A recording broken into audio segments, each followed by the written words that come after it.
There are some timeless skills that you need to really hone in order to be a good journalist. That is, you need to learn how to edit and edit well. There's so many opportunities for aggressive editing or whatever. I wish I had studied journalism more rigorously. I mean, it's no secret or surprise that I don't necessarily understand journalism, but I'm in the process of trying to figure it out. And I don't know, it leaves me with a feeling of profound inadequacy.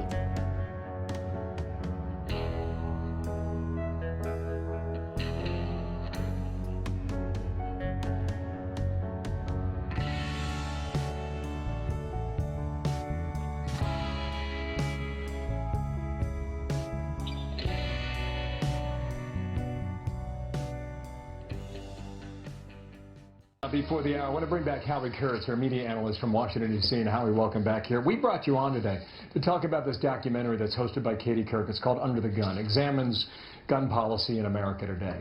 I'm going to play our audience 2 clips, one at a time, then we'll get reaction from the show's producer. The first clip is about a question that she asked, and then there's a rather long pause that follows. Listen to that first, and then we'll frame it in context. If there are no background checks for gun purchasers, how do you prevent felons or terrorists from purchasing a gun?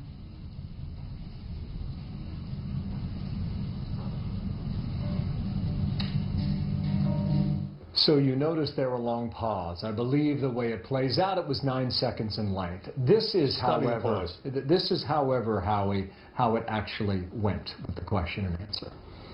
How do you prevent felons or terrorists from walking into, say, a licensed gun dealer and purchasing a gun? Well, one, if you're not in jail, you should still have your basic rights, and you should still have the right gun. So if you're a terrorist or a felon? If you're a felon and you've done time, you should have your rights. Well, the fact is we do have statutes, both at the federal and state level, that prohibit classes of people from being in possession of firearms. Well, you said it was stunning silence, and the problem is the silence wasn't real. It was edited. The producer said this about that: my intention was to provide a pause for the viewer to have a moment to consider this important question before presenting the facts on Americans' opinions on background checks. I never intended to make anyone look bad, and I apologize if anyone felt that way, end quote. In your experience, is that how it's done, Howie? That is absolutely not how it is done. That kind of distorted editing would be against the rules in any network news division. That non-apology doesn't nearly go far enough, because what you just saw, what the audience just saw, is that it looked like Katie Couric's question left the members of this gun rights group not just stunned, but kind of deer in the headlights, didn't know what to say. And in reality, as we heard from the audio, they had plenty to say, but that was edited out. And Katie Couric has issued her own statement saying she is proud of the film, but that moment is backfiring big time and starting to cause a backlash. Have you spoken to her? You've had contact with her? I've had contact with her people, and I've asked to speak to her, but so far we just have the statement from her standing by her director. And I understand that she tried to, include the views of those who might have a different view of gun control background checks efforts. I did speak, however, Bill, with the president of the Virginia Citizens Defense League, whose members you saw in that clip. And he was there at the taping. And he told me that this whole thing is a nightmare in his view. He said it was a total deception, that when he saw what Katie Couric did, he was in disbelief. No, you called it a distortion. It is, Howie.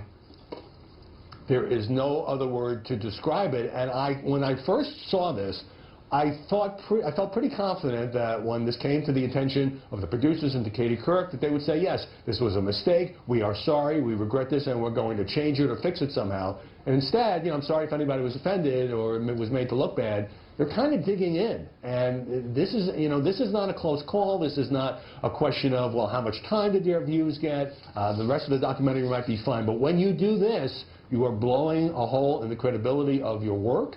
And I just don't think it can be defended. Damaging the product, too. We'll see if an apology comes or not. Howie, thanks. Howard Kurtz there in Washington. Thank you, sir. All right.